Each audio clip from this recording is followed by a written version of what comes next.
Welcome, Angie. Really excited to have you here again. Thank you, Lucy. I'm very excited to talk about what we're going to talk about today. Yeah. So at this point, I think both of our babies are around 7 months or ish right now. And yeah, the funniest thing is that both Angie and I had gotten pregnant at around the same time, and we found out that we were pregnant at exactly the same time as well. And so it's been just fascinating sharing my journey and our journeys with each other, and just seeing how how we change and how our babies change at each stage in their evolution. And yeah, so Angie, I really wanted to uh, talk to you about that because I know that uh, you have learned a lot, I think, from your experience about yourself and about your baby and about family in general. And so these are all the things that I really want to kind of dive more deeply into.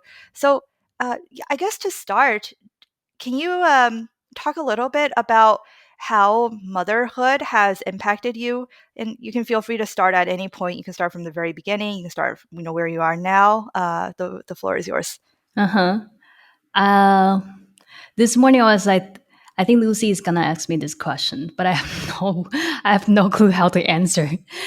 Like in Chinese, we have a saying called "mommy brain." Basically, that mommy Oh my has a god. goldfish brain. I just forgot everything that happened. But I think I one thing that I realized for sure is it just enabled me. Motherhood enabled me to be so much more of to be who I really am, like the playful and this like silly Angie. I'm saying this because yesterday we were chatting with my in-law family, and I feel like I'm always put on a wall in between me and them. Like I have to be this well-behaved and like semi-serious person to talk to them. But yesterday I found myself with making jokes and like dancing and like singing silly songs to my nephew, and I was like, oh wow, just being able to play with my daughter Michelle and being able to just be equally silly as her, although she might not Oh. agree, just made me feel like I am much more alive as a person. And this is funny because I remember before Michelle was born, I was talking to my therapist and I told her I feel like I couldn't be myself in American society. I feel like as an immigrant, I always put like Asian female first as my Mhm. identity, and then a lot of other stuff before who I really am.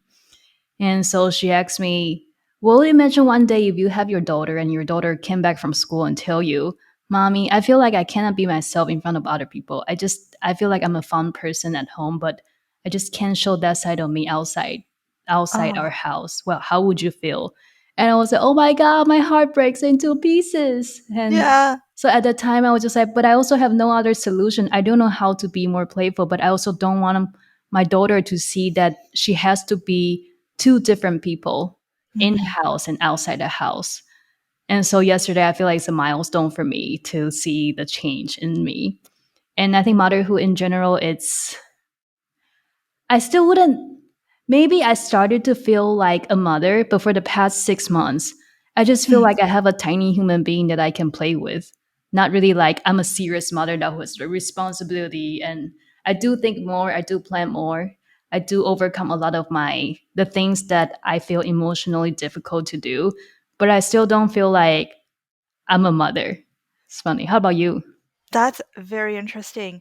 I I didn't feel that way when my baby first came. I was I was pretty much in survival mode, kind of like every new parent, and I did not identify with anything, to be honest. I was just like, okay, get this, like, deal with the moment in front of me. And and then after kind of like I got more sleep, and I stopped being in, more survival mode. The mommy brain never went away. I still have it today. I don't remember anything. I always joke that I stopped remembering things since I had a baby. but yeah, but after I got out of survival mode, I started to um, step in to motherhood a little bit more, but less as an identity and more as a way of life, because I could not identify what motherhood meant to me. But when it came to kind of as a way of life, to me, it felt like it was a way of integrating or maybe harmonizing all the areas of my life to work together. Because when something like a baby shows up in your life, it really rearranges it really rearranges everything that you do, right? Your schedule changes outside of your control. What you your attention what you put your attention on throughout the day, it's kind of a forcing function um, for me to ask myself what's really important right now. And I still slip up. I know work is something we've talked about before, and I still slip up sometimes and let work, if something feels kind of urgent at work, even if it's not really urgent, I still have a tendency to try to push myself and get something done, and end up burning myself out just a little bit, so that I'm too tired to really pay attention to Emily. And so what motherhood has really taught me is like, and that's like a huge price for me, right? So it's kind of taught me really how to the importance of um, I would say relaxing, but not necessarily that. It's like the importance of seeing objectively like what's really important, and really being very clear about choosing what is your actual priority. Um, because whereas in the past, if I burn out, well, that's something I'm used to, right? Like my brain and body is just used to feeling that burnout. So like that's not enough of a pain, enough of a cost for me to change my behavior. That's just how human psychology works.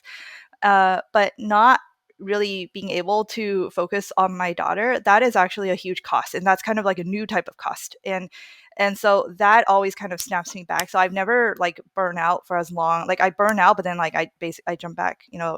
Pretty soon I catch myself. Whereas before it could go weeks or even months before I catch myself.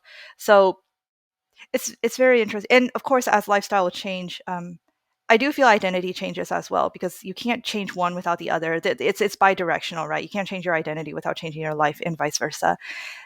So I don't think that actually was a clear answer to your question, but it was more like, yeah, this is kind of how I felt things have changed for me. Uh-huh. I think like Yeah, work is definitely a huge topic. And the other day I was buying this book. It's a Hong Kongese journalist who feels so lost after she chose to become a full-time mother. So she interviewed other nine full-time stay-at-home mom yeah, about their life transitions and stuff. And I was sharing this with Paul, my husband, and he was there's just a lot of stories that is a lot of heartbreaks and just see so much diversity in each family. The way the husband treat the wife, a different trajectory of the wife's lives, the life they have themselves, yeah, the dynamic they have with their own family. So it's definitely not just work itself, but also work intertwined with human relationship, with your self value, with your past personal history. And I remember when before Michelle was born, I really have this fantasy of like I want to be this boss baby mom where it, in that case that I will be kicking ass in quote unquote corporate world, where yeah, I will be like a CEO, a vice president of a corporate world, and I'll be kicking ass, or I will be like a I don't know, an important role in a creator business yeah. where I will be this harsh, ambitious, and cold blood woman. I don't know why I feel like being those type of personalities is what will be beneficial for my daughter. Yeah. Because Did you? huh? Go on. Go on. No, and then these days I realize I thought I wouldn't want the people often say like adults want kids to be who they can't become, who they can't Mm-hmm. be. And Yeah. I thought I am not the type of person or not the type of mom. And these days I realized, holy shit, I was actually wanting Michelle to be the type of person who I can't be right now. I want her to be ambitious. I want her to like all go all in career and stuff, as opposed to like me being a hippie my whole life. Yeah. And yeah, that's one realization I have. That's interesting. Going back to, I think this is what you were talking about earlier about like, you were able to show up and just kind of have fun and be silly, right? The silly, silly Angie, right? And when you were talking to your therapist, I think that came up of like you who you are, or at least a part of you on the inside who wants to play and be silly is not really expressed, or you've not been wanting to express that. I'm very curious because I also had this kind of ambition where it's like, oh, I want to be, a C-level person of like a really successful company. And when I asked myself kind of why, right, it was interesting because I didn't really have a definitive answer to that felt true. Do you know why you wanted to be that? Like a boss babe and like a creator, like I mean, you are a creator, but like like a really successful, I think the phrase you were looking for is being the best or reaching your full potential or something like that. Yeah. Um, so I think reaching my full potential is another thing. I think that Okay. that's a lot of them generate from my money scarcity. Like I Uh, always feel like with my background, I can earn way more than I could have, but I keep choosing the starving artist archetype type of mhm. jobs. And so I want my daughter to be different. And this, so I'm not sure if we chat about this, but like before Michelle, I was going to deliver Michelle. I got this freelance job where I feel like I was kicking ass. Yeah. And after I delivered Michelle, my freelance client reached out to me again to like offer me a full time position and like Yeah. ready to onboard me. And I was like, oh, I don't know, what should I do? Should I? It's only 3 months in. Should I take the opportunity? And Hmm. my husband got so mad at me. The reason Yeah. being, I was totally fooling myself what type of person I am. Because when I was taking that full freelance project, even though the result was good, I Hmm. was in such an emotional toiling. And I was sacrificing so much present time with the baby, in, was in my belly at that time. And Hmm. every decision I make had so much emotional cost. I just couldn't treat business decisions the same as like life decision at where I can make decisions at ease. And so Paul was like, you know what? Before, it's not just you taking that job opportunity. I'm also involved. We're two people working for that job because whenever you have some emotional difficulty, you come to me for solutions. Now we have a baby. There's no way I'm going to make our baby suffer. If you have any, yeah, if you have any stress, if you feel stressed out, if you can't be present with me, with Michelle, because of your work, I'm going to be at war with you. I'm not sure Oh if my that's god. the exact phrase he used, but I was like, Yeah. oh Yeah. my God, that's so true.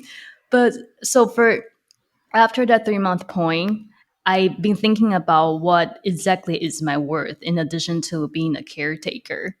And I think these days I realize what is really important to me, if I don't think about money scarcity, is about proudly create the things I really wanted to create and that is inherent with my value and not how much is on my paycheck. So recently I started to take writing very seriously. And Yeah. that's my commitment to Michelle. Like, I want Michelle to know that she can choose the thing that she really cares about and do it with her full heart. And I think another, um, wait, I forgot what I'm gonna say. So, yeah, I see you have some like very strong reaction to what I just said. What were you thinking at Oh, that time? no, I hope you remember what you were gonna say because this is fascinating. No, I was just shocked, but also very impressed by how, I mean, I know Paul's honest, but how brutally honest Paul is. Like, and it makes complete sense. It does make complete sense what he's the line that when you take on a job, it's actually a two or a job like this, it's a two people job because I have to, I have to also be involved in the emotional stuff that you're going through. That that way of thinking about it so systematically, it does speak a lot to me. I have to remind myself of that a lot. But it's not just you in a you're not in a vacuum, right? You are Mm-hmm. affected by and you affect the people closest to you.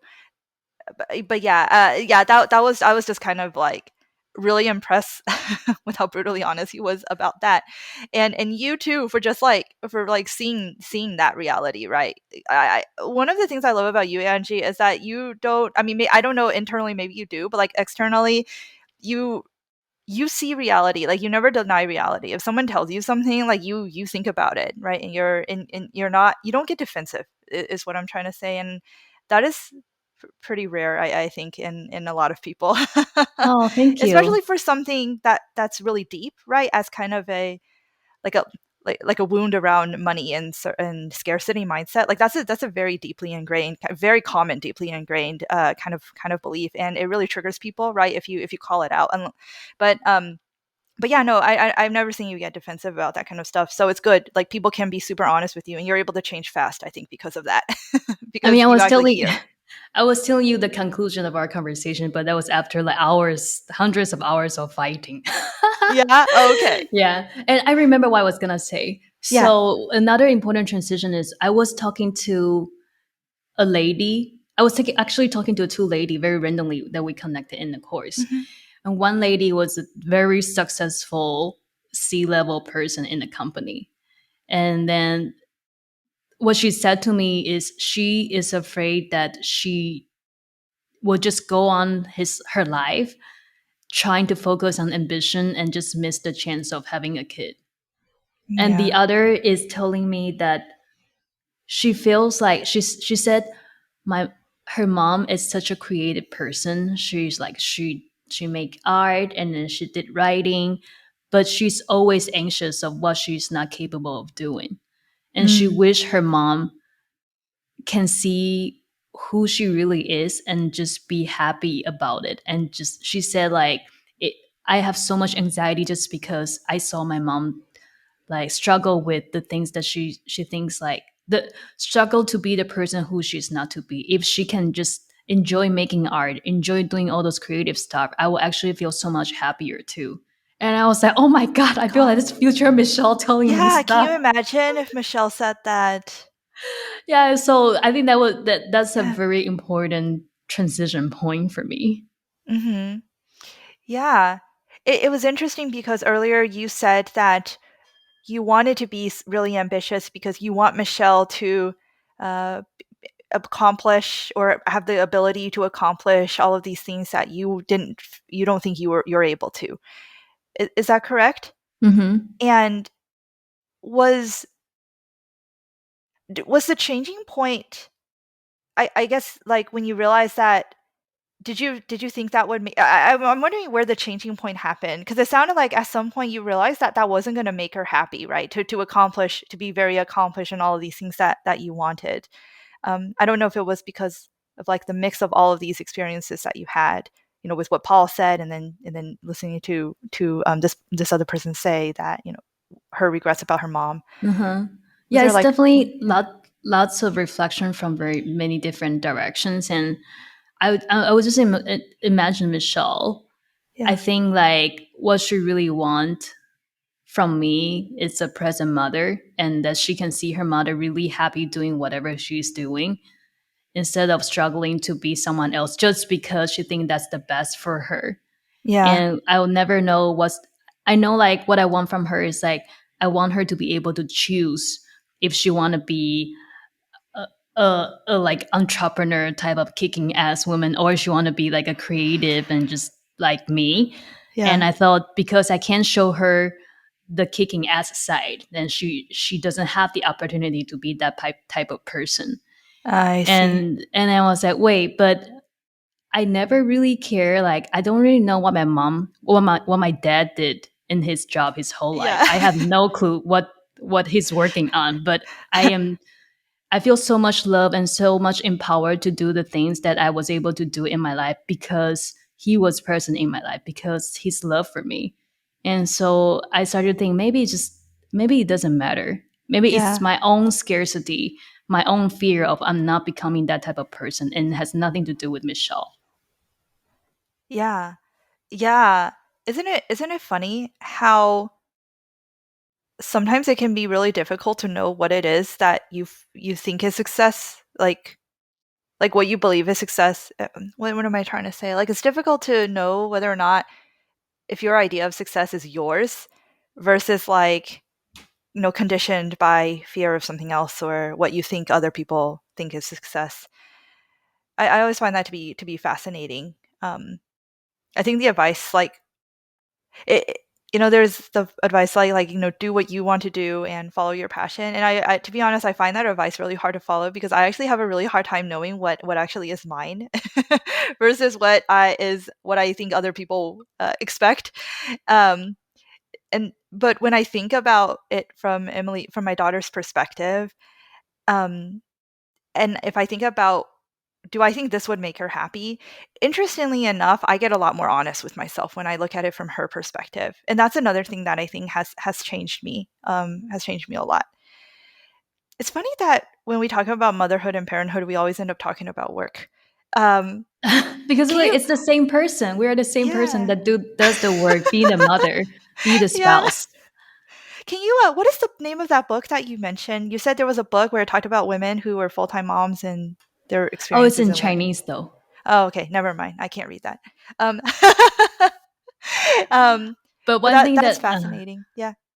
yeah, no, like I think another I read that book, but I feel like I couldn't identify with a lot of what they say because the situation that I realized in Asia and in the States is just really different. Yeah. Like some mother, they share they really want to stay home with their kid, Yeah. and the husband told them, well, it's your decision to stay home with the kid, then I'm not going to fund you anything. So she Oh. has to use her own saving for the years that she become a full-time stay-home mom. Like the finance in Taiwan or in the States, no, the finance in Asia, or at least in Hong Kong and Taiwan, are separated. Like we don't have a share of finance. And I so see. like just a lot of lack of support from the family, or like just in like the way they share how they successfully control children, Mm. and they are proud of that, and that's a lot of things I just couldn't agree with. And I'm not sure if we will talk about this, but I had a lot of reflection of what's a mother daughter or like a parent child relationship Let's go. is like. Let's jump into that. I really wanted to yes, I want to hear what your reflections are on how you see the parent-child relationship. I yeah, I just love the way kids are raised in a lot of families in the States, where they are seen as a capable person, where they are just given with so much love, compliments, encouragement, and giving autonomy to do what I want to do, or at least Mhm. have a rational conversation with the kid. Not that my daughter is in that age with, oh, not sorry, I just see my mom holding Michelle passing by behind the computer. Aw. Not that Yeah. I'm in that age with Michelle, but there's so many times I just got so freaked out by the way my daughter was treated in Taiwan. So, Mm. for example, there is weeks of sleep regression, and I was telling my mom that I couldn't sleep because Michelle was up all night. And I heard Mhm. my mom tell Michelle that you gotta sleep well, otherwise your mom will tie you up. I was like, Mom, I'm not going to tie her up. She's my daughter. I love her. Or Is that like like a common saying or something? it's just a thing they joke and they Yeah. say, but a common saying is like, if you don't do this or if you don't behave well, the cop is gonna come Ah, put you o into jail. okay, okay, I see.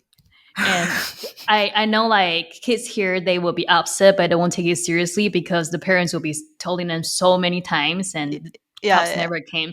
But I know American kids who moved to Taiwan really had trouble with that. They really thought cops are going to oh, get yeah. them because their parents never threatened them that way. Well, it feels so much different when you say your mom's gonna do something though versus the cops. Anyway, so yeah, you've noticed them making these kind of, you know, I guess joking threats, I guess you would call them. Uh-huh. Yeah. It's just in Taiwan, kids are seen as trouble, Mhm. as some type of creature who doesn't know how to think for themselves, who needs discipline and who needs punishment. And so, like, physical punishment is still allowed in Taiwan, and people just think, "Oh, don't mind other people's business." And whenever we go, it's interesting. Like, people think that this collective discipline is necessary. So whenever we go, there will be like moms or aunties, grandpas on the subway who's trying to like tell us what to do with our kid. then that's Oh, something that I'm that's still not fascinating. used to in Yeah, Taiwan. Yeah. that is, yeah, no, that is very uncommon. Well, here, I mean, it's I think when I was growing up, though, I did experience that, when I was growing up, but I was so young that I don't remember. I spent, like, years 2 to 5 in China, so I don't remember anything, honestly, in that time period. Um, that it's fascinating to see kind of like this culture where would you say that, like, like a Western, more American style of raising children, they see children more like little adults than kind of this not yet fully functional human to be I, controlled? Is that Yeah, I think they definitely see them as like someone that you can have a rational or maybe not rational, but had a conversation with. While mm, in Taiwan, they just get told what to do. Like there's, I okay? remember, yeah, I Yeah. remember the first time I saw my mother-in-law talking to our Yeah. 2 year old nephew, not nephew, a cousin kid Uh-huh. who doesn't want to go into water to swim. So my mother-in-law is trying to understand his emotion, like what's going on, like you love swimming, how come you don't want to go today? And in Taiwan it would just be like, I do you dare to do this to me? Get down to the water right now or I'll hit you. I think that's interesting. I wonder if this is a collective, like a more collectivist culture versus individualist culture kind of thing. Because like when you're living in a collectivist society, it's maybe there's not enough. There's hierarchy. I think really matters because there's not because if people have to like really work together as a group, there's no room for kind of like individual opinions. Sometimes you just have to do what you need to do, or else nothing gets done. Whereas in more individualistic cultures, which usually is the Western cultures, it's more like everybody fends for themselves almost kind of thing, and that way there's more autonomy, and maybe that's where that comes from. I've been yeah, there's this book um called Raising Children. It's a very generic title and some long subtitle that I don't remember, but it's written by this anthropologist who basically studies child development and in a lot of different cultures, but especially like cultures that are still in kind of like tribal societies. And he also studied like how kids were raised and how people viewed them like prehistorically as well. And one of the and it was kind of fascinating how children can be viewed. He groups them into three categories when he studied all these different cultures. The words he uses are very extreme. But cherubs, which is like you really cherish them, and they're very special people in your lives. Chattel, which basically just means workforce, like they help out with your farm, right? And then changeling, which basically you see them as not yet human, and so you don't, you just try to keep them alive, and but you don't treat them like kind of as a human until they are able to have like intelligent conversation, which probably I guess is past toddler phase, right? Uh, and anyway, that was it. But one of the things he said was like the different what affects the different ways. What affects how you view the children has to do with how your community and your society is structured. I haven't gotten deep into that. I was very curious about it. I ordered the book, but I haven't read it yet. So that that Nice. that is kind of fascinating to me. And um I don't know how do you want to raise Michelle? Because I actually don't know how I really want to raise Emily. I mean, right now she's a baby, so I don't have to think about it too much just yet. I But curious definitely about you. want, yeah, I definitely want to give her more autonomy. Yeah. So like more toward the American way of raising. Well, I mean, American's a very generic term of at least the way my husband was raised. And so I feel at first when we just started dating, when we just got married, and I Yeah. feel like I just physically never experienced what it's like to be in a loving relationship growing up, Mm. where people treat me like the way they treat their kid. And so, since I don't have that experience, I don't have the mental model, and I don't know how to educate my kid that way. So I told him, like, if there is any contradictions in between the way we want to raise kids, I give you full authority to make the decision. he needs to record that and play it back to you later. Yeah, because I'll fight Because with he him. was like, "You said this," and otherwise you may not remember in the moment. Uh-huh. Yeah. I think one thing Anything that, else? Oh, sorry. Yeah. yeah, Anything else on child philosophy? Yeah.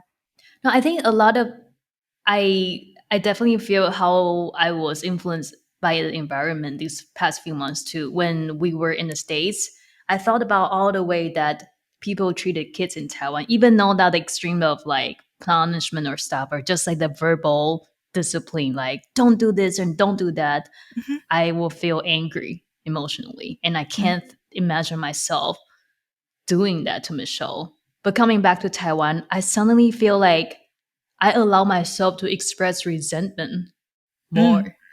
I allow myself to express frustrations. And sometimes I almost like the words of like how other parents discipline their kids almost just was gonna come out of my mouth. Yeah. And I was just like, oh my God, like being in an environment like this really just made me feel like it's okay for me to do that.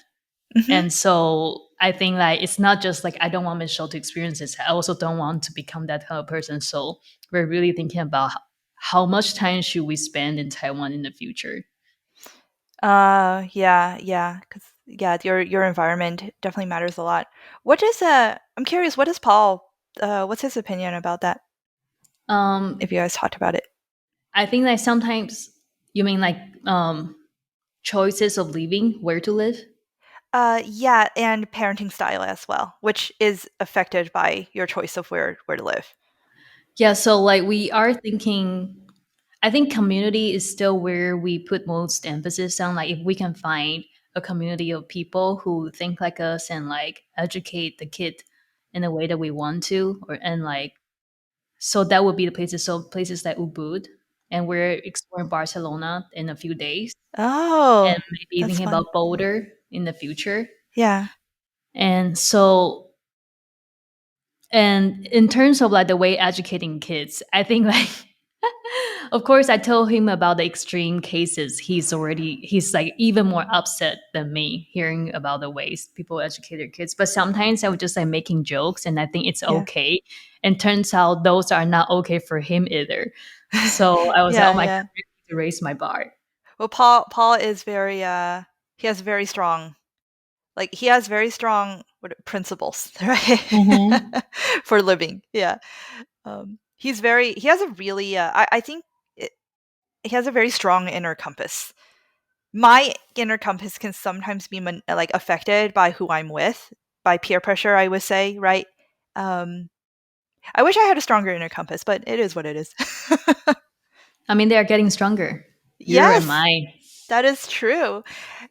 I would love I think one of the things about Western style of parenting, I agree with I do agree with you that I want them to have their individual opinions and feel like they are being treated like a human.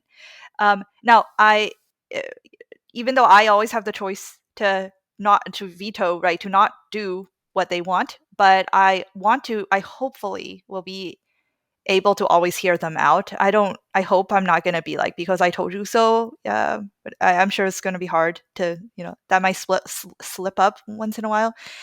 But the other thing about American families that I've seen is that they're very isolated. I feel, um, not all of them, but it's, like the onus is on, the parents to raise the kids, which of course, that makes sense.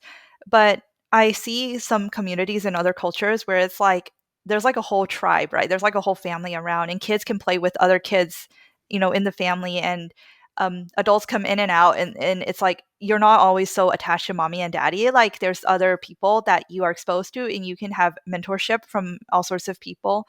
And I really I really would like that kind of community. I also, part of it is just my own upbringing. I grew up very shy, um, because I think I was like really insulated, and I would love, and maybe you will find that, because I think that Spain might have that, right, and in a lot of the European countries, I think they do still have kind of that more like family oriented values.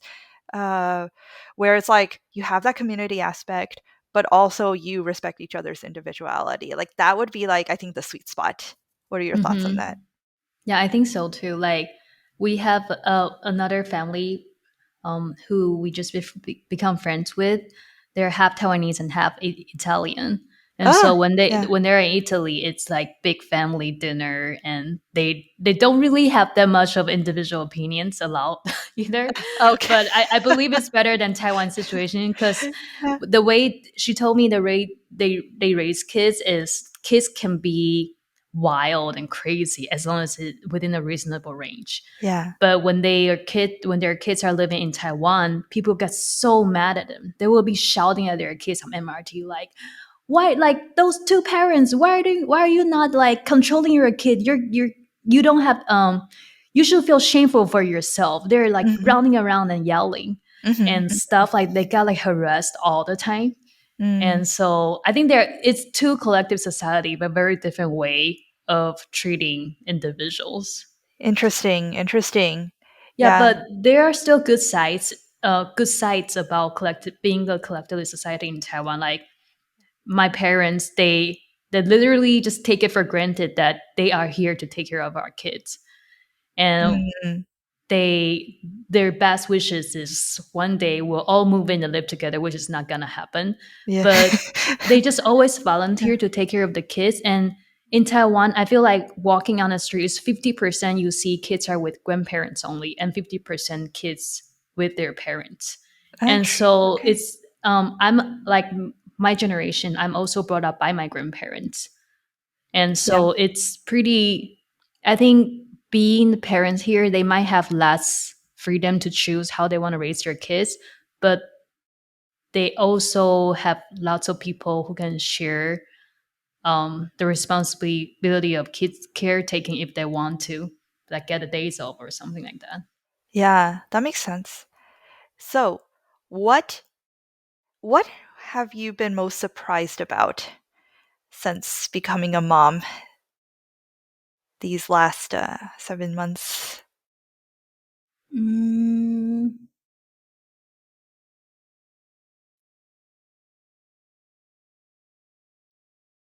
I'm gonna let you answer the question first. It's so hard. Oh, you want me to answer that Uh huh. question? Oh my goodness. Okay, so yeah, full disclosure, I did not prepare any questions to be honest coming into this. These are just coming up for me on the spot, and I definitely did not intend to answer any of my own questions. So, uh, so let's see what comes up. What surprised me most about being a mother? Oh, how much I don't know if this is too generic or not, or too surprising. I don't know how much I love being a mother. Like I don't know. That's just that's my honest answer. Let me see if I can elaborate on what I mean by that. Um, I didn't like babies. Before I became a mother, I did not like babies. I never gravitated towards babies. I thought they were kind of cute, but I'll be honest, I always thought puppies and kittens were cuter. So I just didn't like babies. And I was not looking forward to having a baby. I was looking forward to when they became like young kids and then teenagers and like when they start forming like when their internal world kind of starts forming up a little bit more and when they start developing their beliefs and then we kind of I'm such a psychology geek, you know, and so I really was looking forward to that time where we can talk about things. And which is funny because my husband absolutely is dreading the teenage phase because you know mood swings and all that. Like I get it, but I'm just fascinated by that. So that it's like they say there's three times in your life where you there are three periods in most people's lives where they go through like huge identity transformation. The first one is early childhood development years. I think like the first 3 years of your life or something like that. I forgot the exact one.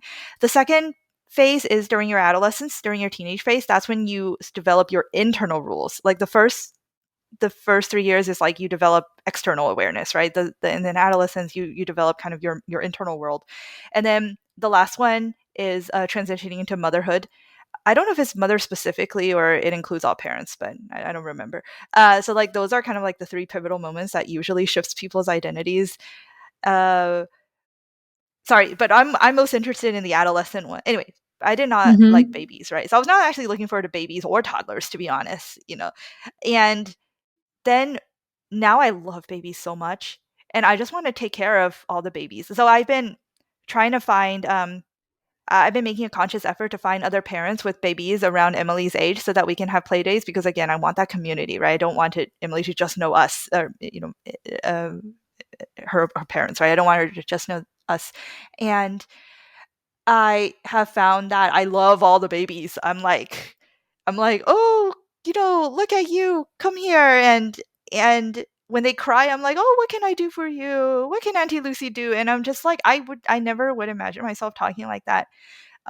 So I think that surprised me the most, how much I still don't care that much for toddlers and little kids, but I bet that when Emily grows up to be that age, I'm gonna start loving them too, right? I think that's just what's gonna happen based on my experience. And it's really has made me question even more what makes me happy. And I think, to be honest, I would actually really love just being a full-time mom. I'll be honest. I would love being a full-time mom. I really hate saying that, to be honest. My ego doesn't want me to say that. Um, and I do want to work. It's not that I don't. Like I do want to work, but I think I would be pretty happy being a full-time mom. Eventually I would find some other work as well. Sorry, I said I really want to work, but obviously parenting is work, but you know what I mean. I do want to like I do like, doing projects and things like that too. But right now, just so much of my heart really is in parenting and seeing Emily grow. And like she can do the simplest thing. Like today I banged on a toy and then she started banging on it and laughing. And that is like I was like so happy. That was like the happiest moment, in my life. Every time she does anything new, I feel like this is the happiest moment in my life. Oh, now this is the happiest moment in my life. And Oh, obviously, I went through my worst like lows as well, right? Through this journey as well. It's just made me feel such a range of emotions I never felt before. So anyway, how much I enjoy being a mother and how much I love babies, that surprised me the most. I never thought I would love babies. Just in oh my general, God. babies. I'm Anyway, the opposite. your turn. Like I Oh yeah? love babies, and I've dreaded the time when they become a teenager. It's funny when I remember reading this book together called Normal Chaos of Love with my coworker before, What is and it called?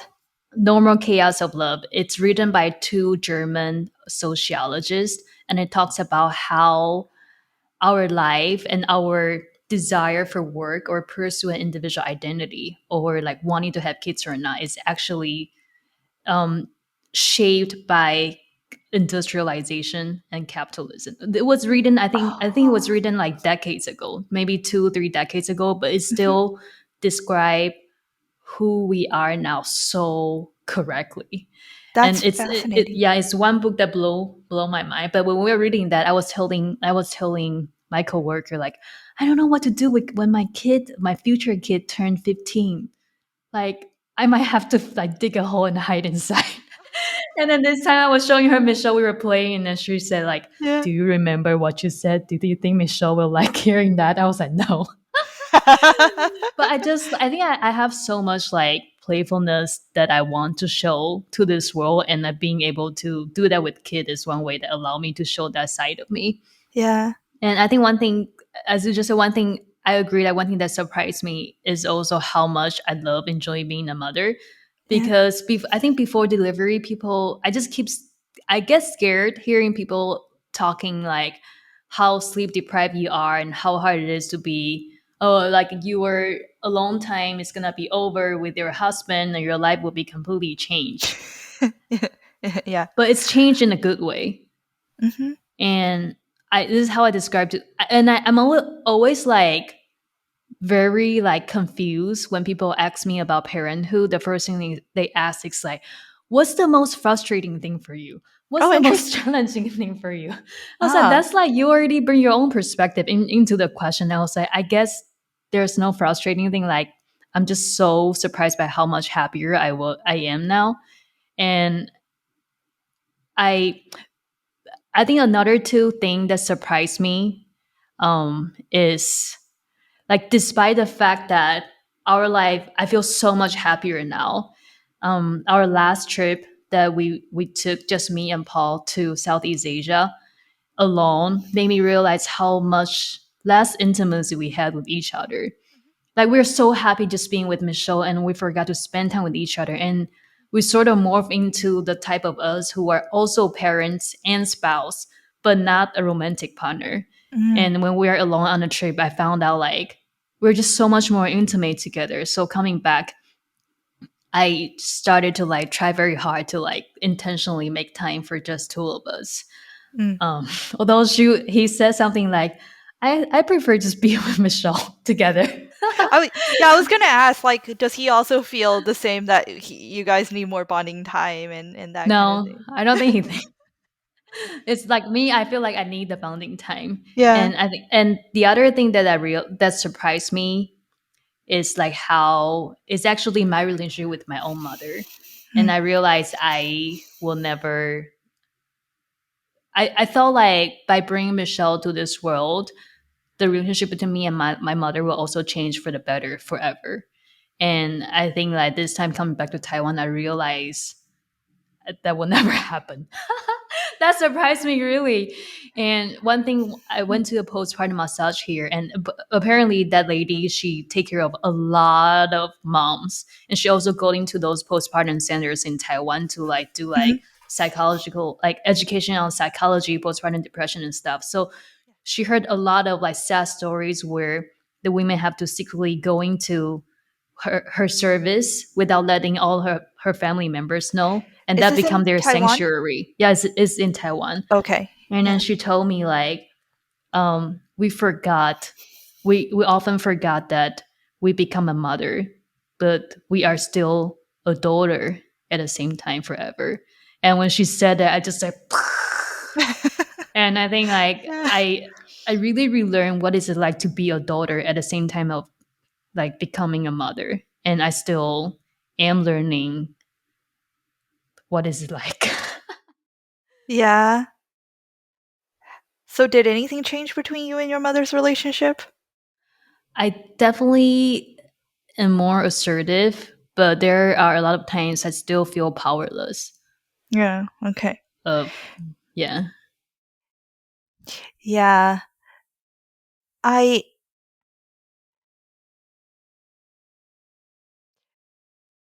I think my relationship with my mother has, I would say, improved, but she didn't it had nothing to do with her. She did not change. I changed. Um in that I also became more assertive. I was more honest when I'm pissed off by something she did. And that showed up during the first 3 weeks when Emily came. She was, giving me advice, right? From her perspective, she was just giving me advice. She was just helping. And from my perspective, she was telling me what to do and uh, kind of criticizing. She wasn't. I can't remember, unfortunately. I don't remember anything anymore. But I don't know if she was actually criticizing. She might not have been, right? But that it was the way I felt. It was the tone in which she said things. And there were just certain jokes that she would make certain jokes, that's it. And it would make me feel like I'm a terrible mother, and that was because part of me was already feeling like I was a terrible mother at the time because it's new motherhood, right? I already felt like that. So when she said that, it just triggered it to feel even worse, right? And I had a heart to heart with her about that. I went into her room like, look, when you said this, I feel that, and I don't. It doesn't matter if like I can't. Um, Usually I try to filter what you say so that it doesn't hurt me that much, but I have no energy to filter anything you're saying right now. So this is what it's coming off as. And I was very clear about that. And then my mom says something like, "Look, this is the way I talk. Like I can't really change kind of, the way I talk. However, you know, don't be afraid, right, of just letting me know. Like, don't be afraid of showing anger." And then she made a point that my sister, when my sister is upset, she just tells it like it is. and she'll show it, and she'll be incredibly assertive, and she does not care that she hurt your feelings. And my mom's like, yeah, channel some of Nancy's energy. And it's fine, right? You can be mad at me. You can even yell at me if you want. I don't know if she said that, but that's what I remember for some reason. And I never like yelled at her, but her point, I took her point that I can be a little bit more assertive. And so I think having that permission really helped me. Um, but I don't think she ever changed. Maybe, maybe not. I don't know. But the thing is, like, I can never speak for other people, right? I don't. We never truly know who other people really are because we are not them. Like, we only know our story, right? Our story of what they are, right? And hopefully, my story of my mom is a little bit more accurate now than it used to be. But the what I really had to learn is I just have to I have to get angry, right? When I'm angry, I have to just get angry. Like, don't hold back because she's my mom, which is crazy. Like, I don't actually know if in China this is acceptable, but my mom's been in the States long enough, so and she's been I maybe trained by my sister that this is okay. So I'm like, okay, if it's okay with you, then I'm gonna just get pissed off at you. And I did get pissed off, and showed it. And that was like one time she was like holding my baby, and I'm like, I want my baby. Oh no, she took my baby from me because I don't know. She was like, here, let me help. And then she just took her, and I'm like, Mom, I want you to give that baby back to me. I don't want you to take her. Like, give her back to me now. And then she was like, okay. Yeah, and then she gave it back, and I was like, oh my God, she actually did what I said. And yeah. They So that like was to do kind of that, different. just like grab the baby or grab the bottle from me straight and Yeah. like let me feed her and then just like grab the bottle away. And I Yeah. was like, no, and then grab the bottle back. But I think, Yeah. Yeah. yeah, I wish my mom is more open though. Like I remember she liked to jokes a lot about how difficult of a baby I was. Uh-huh. And like I she's like, oh, see. you said you complain about Michelle, like, oh, you were the hard one. You never sleep, and we have to take care of you all night. It was so awful. And one night I just couldn't stand it, and I said, Yeah. Mom, every time you said that, it made me feel like a burden. Like Oh. Yeah. I know, I couldn't like you accidentally had me when you were so young, and you didn't get to enjoy the time of like the golden age. But I just want you to know that it really hurts me a lot when you say that. And my mom looked Yeah. at me shocked, and she was like, I was just joking. Why do you have to take it so seriously? Yeah. Yeah. And then so she stopped talking to me the whole night. And Oh. the day after, I said to her like, I wanted to make a move to like let her know that I am like I don't mean to attack her. I just want to express my emotions, my feelings.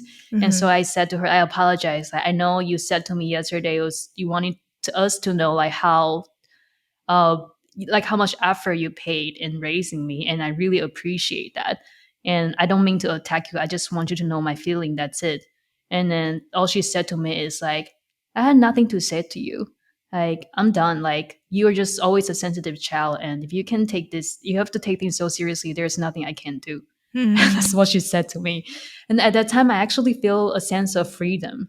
Like, oh, Mm. wow, I really know nothing about my mom. I thought she was said, oh, thank you for understanding like how hard it was for me. And but turns out she had exactly the opposite of reaction of how I expected. And so I was like, wow, I really don't know anything about her. And after taking care of Michelle all these months and like I believe there are a lot of like beautiful moments when she raised me. She maybe like she definitely like I suck on her boobs and then she like look at my hands for hours and lie by my side and play with me for hundreds, thousands of days. That Mm. I will never know what it's like. But I think like it is what it is, and I choose to set up a boundary, and I have to acknowledge the fact that I will never know what it's like to be her. And so I think Mhm. I have to have like a respectful boundary in between us, and that's the way I Yeah. can do to protect me. Yeah, it's tough when you have to do that with your parents, right? With someone that you're close with and you want to get to know them, and maybe it's not possible, or at least not possible right now, and that could be okay. Maybe you don't need to. It's tough. I don't know. Yeah, I don't know the answer to that for sure. Yeah, I um think that yes, I think the hardest is with my own daughter. Like yeah. when we went to Ubud and come back, I saw my mom posted something on Facebook. She said like, it was such a great 5 days with my little grandkid. Although she's fussy and upset some days, but after a while she come back to be my angel, and just a lot of like complaints and resentment and expectation of my own daughter. And Yeah. so I think that's the words I can say to her, which is like, what do you mean by those words? Like, do you mean like your love for her is conditional? That also means your love for me is conditional. I don't want to face the fact that it is conditional, but that's what you said, and I never want Michelle to read those words. But like those are the times that I don't have any courage to tell her that. What do you think she would say to that if you did tell her that?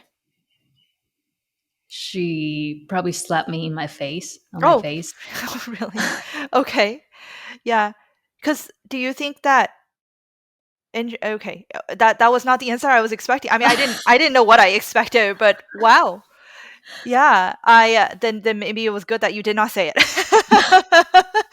Yeah, 'cause I mean, clearly the words that is coming out of her mouth, is interpreting it to mean something different than what you are interpreting it to mean, right? Like, right, Yeah, she's actually complimenting my daughter. right. But I think And that's the saddest part. I don't, and this may be an Asian thing, right? Of kind of backhand compliment. Is it backhand? I don't know, like a way of complimenting where it's like you actually talk about their downsides, but you're negging your own kids, basically. Uh-huh. Uh-huh. Yeah, yeah, yeah. But it is, if it's like it seems to me almost like a case of speaking two different kinds of languages, right? And I don't think so. My parents do that too. My mom does that too. I don't think to the extreme that it sounds like you're saying. I mean, she wouldn't slap me, but but she makes jokes and she does say, "I'm just joking. Why do you take things so seriously?" I've heard that when I was a kid a lot of times. She's like, "Lucy, you can't always take things so seriously. Like you have to be lighthearted and whatever." And um, so I know she won't change. I don't expect her to change. Like that's a huge waste of my effort to even try. I think I have much better luck, doing other things in life, right? So I hope. How would I? It's interesting that you brought this up because I'm like, how would I? You know, if Emily were to hear some of these jokes, right? And let's say she was as quote serious as I was, how would she take it? I just hope that Emily can. Maybe I can help her understand that people just talk in different languages sometimes, and they just mean something completely different than what you read on the surface. Um, I don't know if that's sufficient or not. Oh my goodness. Now I'm like a little anxious. Just like, man, so many things can impact their psyche. Because I'm thinking about me. I'm like, yeah, a lot of things impacted my psyche, and I had no idea until I was like 30 years old. And at this point, I'm like, dang, there is a lot of stuff to undo and unlearn. I know. I just hope that Michelle can let me know if she feels that I'm doing the same thing to her, and Hmm. I take it seriously. That if she thinks I'm hurting her or she doesn't like that, I change my behavior instead of like trying to blame it on her. Mm. Yeah, yeah. Yeah, that's what I would like for my daughter, to just feel safe enough to be honest with me about her feelings. And uh, I don't know where the boundary is between, like, at the end of the day, I have the executive right to decide what we're gonna do, but I always respect your feelings and your say on the matter. Like I will always hear you and listen to you and try to understand, to the best of my abilities, even if I agree to disagree and we pick something else. That Yeah, it, that's the ideal, right? That's the ideal. We will see what actually happens. I feel like dealing with your own children who grow up, like transition, baby, toddler, kid, teenager. It's gonna be such a huge um, forcing function for self improvement. Like I, I think that's just going to happen because there will be moments where they kind of challenge you, and you have to step outside of your comfort zone, uh, in terms of a lot of things, but like emotional control, right? Like is an example, like not be overreactive in the moment because they're not doing what you say. And I I have a feeling that's going to be a huge challenge for me, and I kind of am both afraid and also looking forward to seeing what kind of person I become at the other end. Do you ever think about that? Yeah, I think that if I think that's actually the moment that I would truly feels like a mother, which is like I no longer just like have fun and play with her, and I have to make some like hard decision and like tell her what to do, and not knowing like how it will be received. And I think that's probably what a mother feels like. Like you have to be making the executive decision, and you have to be like you have to make the authority move, but you hate to do that. And that's I feel like that's the dilemma, and that's what defines motherhood. Yeah. Yeah. Well, that is a later chapter that I'm looking forward to seeing, to reading in your life. Yeah.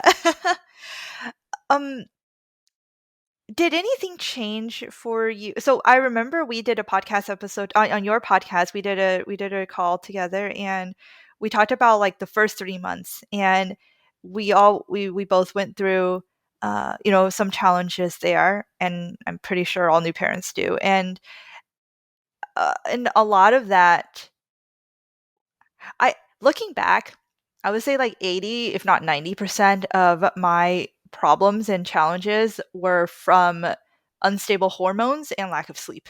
Like, like they weren't actually the result of the actual problem that's happening in front of me, like baby crying, like for instance, right? Like I just blew everything out of proportion because of probably hormones and lack of sleep, which also affects your hormones.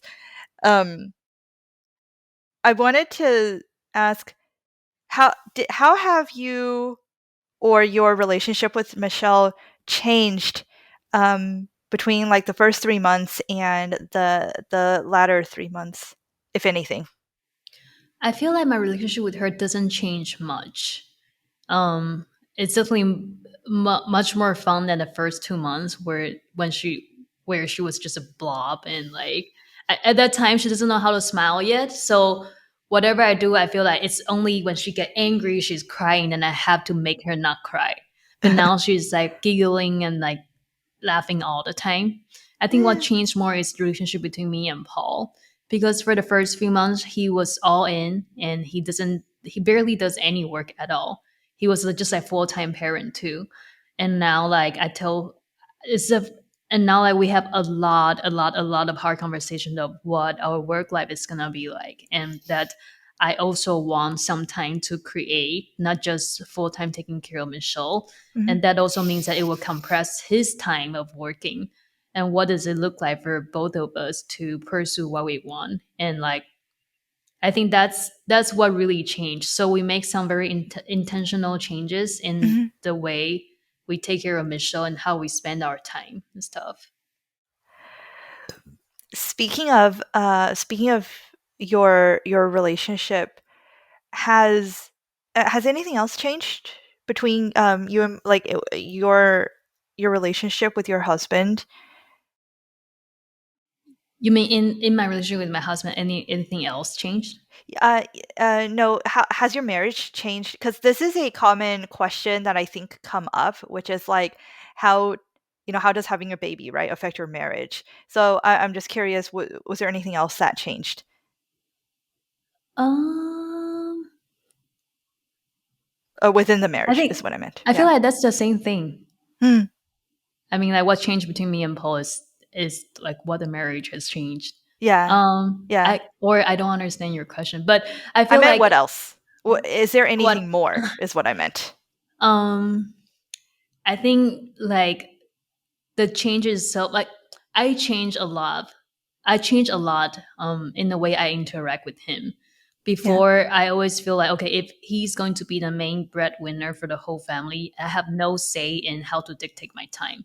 Mm. And so, like, even though subconsciously I know it's the best for me to maybe go out all day, one day of the week to focus on my creative work, I don't dare to say that, or I don't even dare to think about it because I feel like I have no right, and I don't deserve that freedom to do the work I want to do. And like he has to force me. He has to like keep coming up with questions to ask me, and like eventually I realized if I don't do that creative project I really wanted to do, I wouldn't be the thriving version that I want for Michelle as a mother. And so I started to be more assertive, telling my husband, this is what I want, this is how I want to structure my day, this is how I want to structure my week. Does it work with yours? And if not, how can we coordinate? Instead of like as compared to like before, I would just like, what's on your schedule, I will do whatever to accommodate your schedule. Right. Yeah, yeah. I mean, it is a pa a pa in a marriage, More. you're like you're running a company, right, with your co-founder, basically, right? So, yeah, these kinds of conversations, yeah, that I mean, they are a part of I think the way that I feel like these kinds of conversation always kind of keep happening because we also change, right? And so our priorities can change, and um, I may decide I want to quit and quit my job and be a full time mom, but then change my mind again, and then we have to like work together to rejigger things. Um, yeah.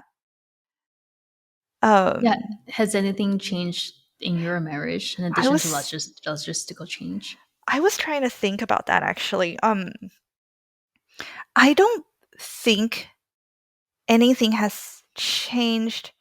I don't know. I'm actually very curious what my husband would say, but I don't think much has changed in our marriage. Will say that we are also less intimate than we were before, and that is something that I would like to work on because, and he has also expressed that he would like it more if we were a little bit more intimate, but without trying to put pressure on me to do anything because, I mean, so he made it explicit that I don't there's no pressure, right? It would just be nice, but like he's not like feeling like that, like it's not like upset. He's not like upset about it or anything. So yeah, intimacy has kind of gone down, um, mainly because I just get so much joy out of out of my baby, right? And so I kind of almost don't think about it. um, um, Spending quality time with my husband usually happens at the end of the day, which I mean makes sense. That usually is, what happens for a lot of people. Like after I put Emily to bed, and I try to catch up on some me time, or if I'm falling into the trap of overworking, then I catch up on work, which I'm trying to not do. But sometimes it happens, and then when we finally are together for bonding, alone time, it is I'm so tired, and he is too, but a lot of times I'm just so tired. So that is something that I need to just make space. I really want to make space for that. However, I need to work on my energy first, and my sleep is it gets better and then it gets worse again, and then it gets better and gets worse again. I So that actually I think is my bottleneck is sleep. If sleep, like I said, 80% of my problems are due to sleep. If sleep is back on track, then I feel like if sleep is back on track, most of my problems will no longer be problems. So, like they'll just solve themselves. Because that's kind of what I've experienced historically.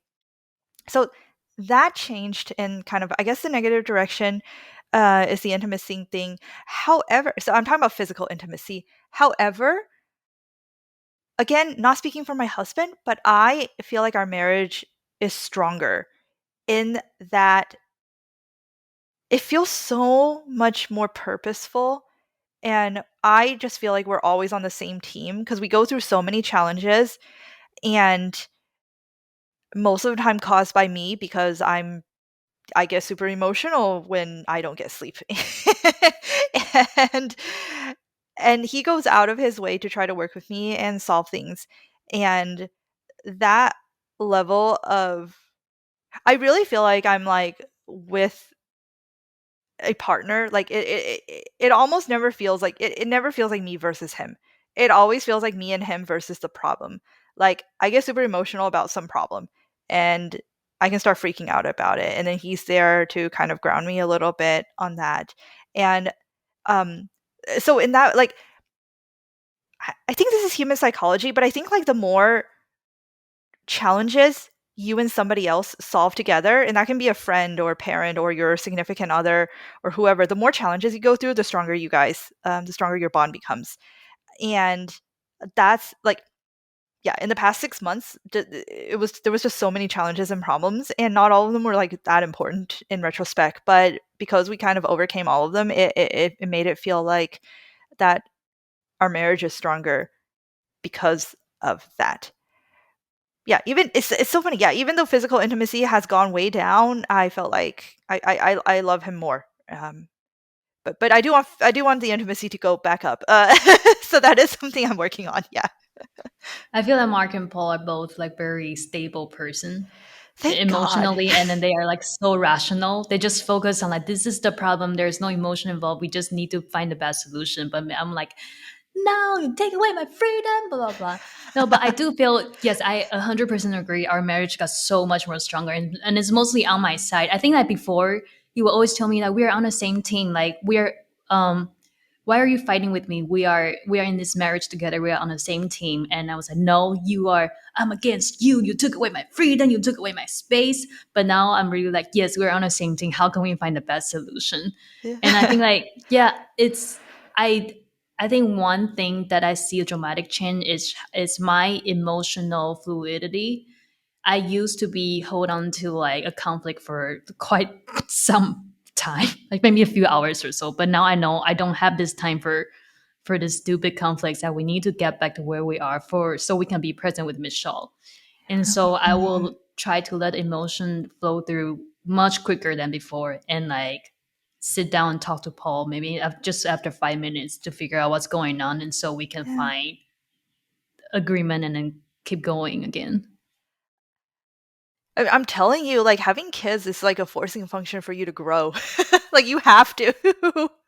I okay, so I'll end this with I wanted to share something after you said that is after we kind of talked about how it actually made our marriages stronger. I hear so many stories. I don't know if this true if they're all true or not. Maybe this is just an internet problem, but I hear so many stories of couples like after they have kids, like, I hear people say like kids will ruin, like say goodbye to your marriage. You know that you must have heard them, right? It's like when kids come, couples fight a lot, and then like their marriage just gets more strained and worse. But it gets better before it gets worse. It's kind of what I heard, and I almost kind of went in expecting that, like bracing myself for that, like being prepared, like prepared for that.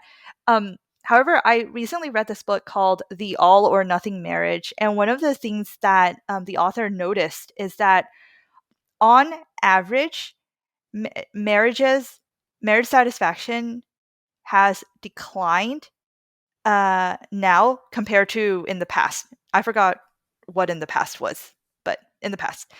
However, so that's for the average marriage. However, the best, like the top something percentile, like the best marriages are way, way, way, way better than the satisfaction of like the best marriages in the past. I thought that was super interesting. So kind of like how the income inequality is increasing, the marriage inequality is also increasing.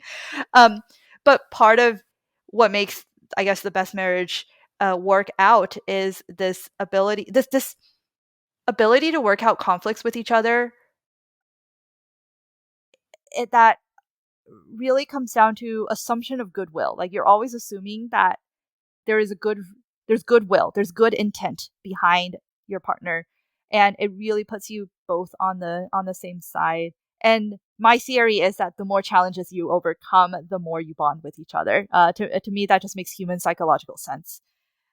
And I'm so glad to hear that you're seeing that, because I have seen marriages fall apart because of kids, and Really? I feel so bad Oh. for the kid. But I mean, um, but if you can't handle the challenges and you see it as a me versus you situation, then obviously the marriage goes in the opposite direction, right?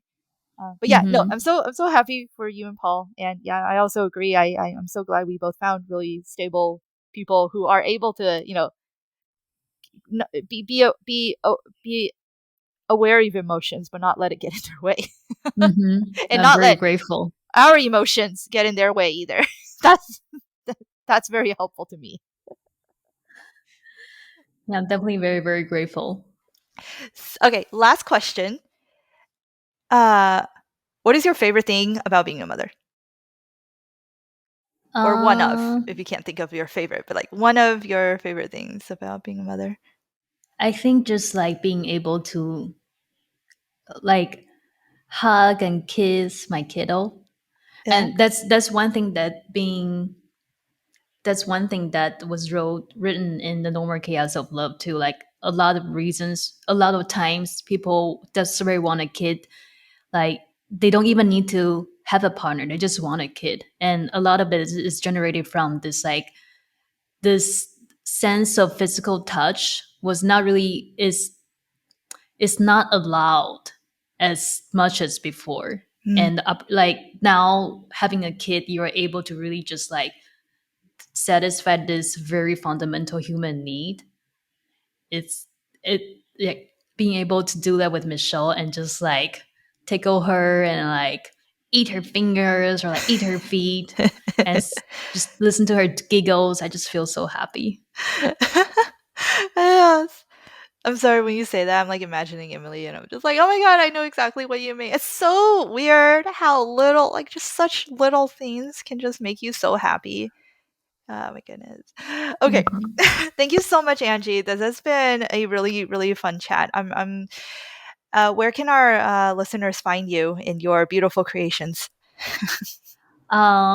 You can. I have a newsletter called Angie Creates. I think it's spelled. I think the URL is angiecreates.substack.com. Or you can just Google Angie Creates, ANGIE, and then CREATES, and you can find me there. Awesome. Okay. And I will post everything in the show notes below. So thanks, Angie. Have Thank you a so much, good rest of the day. Lucy. Thank you, you Bye. too.